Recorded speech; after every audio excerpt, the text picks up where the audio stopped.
பெண்களோட வாழ்க்கையில் இருக்கிற பிரச்சனைகளை பற்றி மட்டும் இவ்வளோ டீப் டிஸ்கஷன் பண்ணுற இந்த சமுதாயம் சாதாரணமாக தனக்கு பிடிச்ச ஒரு வாழ்க்கையை வாழ்றதுக்காக ஆண்கள் படுற கஷ்டத்தை பற்றி ஏன் பேசுறதே கிடையாது. வணக்கம் நண்பர்களே, welcome to another beautiful vlog. 365 vlog சீரீஸில் இன்னைக்கு நாள் 25. எல்லாருக்குமே வாழ்க்கையில் பலவிதமான கனவுகள் இருக்கும். அந்த கனவுகளை தேடி ஓடுறதும் அதுக்காக உழைக்கிறதுமே வாழ்க்கையில் மிக முக்கியமான ஒரு பங்காகவும் இருக்கும் நண்பர்களே. அந்த மாதிரி தன்னைத்தானே வருத்திக்கிட்டு தன்னோட கனவுகளில் ஜெயிக்கணுன்ற ஒரே காரணத்துக்காக உழைச்சிக்கிட்டு இருக்கிற நாள் ஆண்களை தான் நீங்கள் இங்கே பார்த்துக்கிட்டு இருக்கீங்க. Let me introduce them. Vinith live sound rhythm expert. இந்த ஒரு ரெக்கார்டிங்கில் மட்டும் எத்தனை தோல்வாத்தியம் வாசிக்கிறான்னு பாருங்க. அது மட்டும் இல்லாமல் அவனோட தந்தை ஒரு இசை ஆசிரியன், ஒரு குடும்ப தலைவன். ஆகாஷும் அப்படிதான். Is a composer, is a music teacher, is a lyricist, is a fantastic singer. Netaji பற்றி சொல்லவே வேணாம். பல கஷ்டங்கள் பல அவமானங்களுக்கு அப்புறம் திருச்சிலேயே ஃபேமஸ் ஆன ஒரு ஸ்டூடியோவை தன்னந்தனியாக நின்று கட்டி காப்பாற்றிக்கிட்டு இருக்காப்புல. இவங்களை போலவே நானும் என்னோட ட்ரீம் அடையிறதுக்காக கஷ்டப்பட்டுக்கிட்டு தான் இருக்கேன் நண்பர்களே.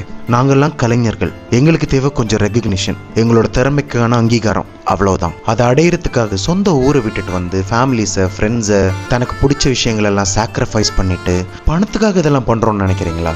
இல்லை, எங்களோட திறமைக்கான அங்கீகாரத்துக்காக மட்டும். கலைத்துறையில் உங்களுக்கு தெரிஞ்ச நண்பர்கள் யாராச்சும் இருந்தாங்கன்னா உட்கார வச்சு பேசி பாருங்க. தினம் அவங்க எவ்வளவு சஃபரிங்கை கோத்ரூ பண்றாங்கன்னு அவங்க சொன்னாதான் உங்களுக்கு புரியும். நான் சொல்றது சாதாரணமா இருக்கலாம், சிலருக்கு காமெடியா கூட இருக்கலாம். ஆனா முட்டை போடுற ஆஸ்ட்ரிச்சுக்கு தான் நீ வலி என்னன்னு தெரியும். சொந்தக்காரங்கள் எல்லாம் பொறுத்த வரைக்கும் நாங்கெல்லாம் ஒரு ஃபெயிலியர்ஸ். ஏதாச்சும் ஒரு வேலையை பார்த்து செட்டில் ஆகி கல்யாணம் பண்ணி குழந்தை பெற்றுக்கோ அப்படிங்கிற மென்டாலிட்டிலேயே அவங்க வாழ்ந்துகிட்டு இருக்காங்க.